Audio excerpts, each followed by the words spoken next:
ಬುರುಡೆ gang ಜೊತೆ ಹೋಗಿ ತಪ್ಪು ಮಾಡಿದೆ ಅಂತ ಸುಜಾತ ಸ್ಟೇಟ್ಮೆಂಟ್ ಅನ್ನ ಕೊಟ್ಟಿದ್ದಾರೆ. ಆ ಪಶ್ಚಾತ್ತಾಪ ನನಗೆ ಈಗಲೂ ಕಾಡ್ತಾ ಇದೆ ಅಂತ ಸುಜಾತ ಭಟ್ ಹೇಳಿಕೆಯನ್ನ ಕೊಟ್ಟಿದ್ದಾರೆ.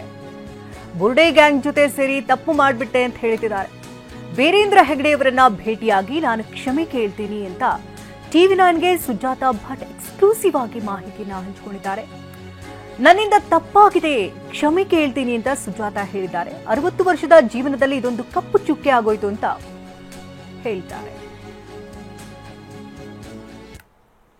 ಧರ್ಮಸ್ಥಳಕ್ಕೆ ಹೋಗಿ ವೀರೇಂದ್ರ ಹೆಗ್ಡೆಯವ್ರನ್ನ ಭೇಟಿ ಆಗಬೇಕು ಆ ಥರ ಏನಾದ್ರು ಮನ್ಸು ಮಾಡಿದ್ದೀರಾ? ಹೇಗೆ? ಹೌದು, ನಾನು ಧರ್ಮಸ್ಥಳಕ್ಕೆ ಹೋಗಬೇಕು, ನನ್ನಿಂದ ಏನೋ ಒಂದು ಧರ್ಮಸ್ಥಳಕ್ಕೆ ನಾನು ಕಲಹ ಹೊಡಿತೀನಿ ಅಂತ ಒಂದು ಮಾತನ್ನು ಹೇಳಿದ್ದೀನಿ ಒಂದು ಯೂಟ್ಯೂಬ್ ಚಾನಲಲ್ಲಿ. ಹಾಗಾಗಿ ನಾನು ಧರ್ಮಸ್ಥಳ ದೇವರಿಗೆ ಕಲ್ಲು ಹೊಡಿತೀನಿ ಅಂತ ಹೇಳಿಲ್ಲ, ಧರ್ಮಸ್ಥಳಕ್ಕೆ ಕಲ್ಲು ಹೊಡಿತೀನಿ ಅಂತ ಹೇಳಿರೋದು.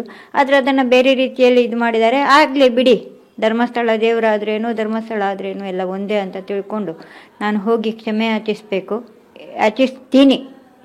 ಅಲ್ಲಿಯ ಇದಕ್ಕೆ ಹೋಗಿ ದೇವ್ರ ಮುಂದೆ ಹೋಗಿ ಕ್ಷಮೆ ಯಾಚಿಸಿ ವೀರೇಂದ್ರ ಹೆಗ್ಡೆಯವರನ್ನು ಮಾತಾಡಿಸಿ ಅವ್ರ ಮುಂದೆನೂ ನಾನು ತಪ್ಪಾಗಿದೆ ನನ್ನಿಂದ ಅಂತ ಹೇಳಿ ಕ್ಷಮೆ ಯಾಚಿಸ್ಕೊಂಡು ದೇವ್ರ ದರ್ಶನ ಮಾಡ್ಕೊಂಡು ಬರಬೇಕು ಅಂತ ಇದ್ದೀನಿ. ಸದ್ಯದಲ್ಲೇ ಹೋಗ್ತಾ ಇದ್ದೀನಿ.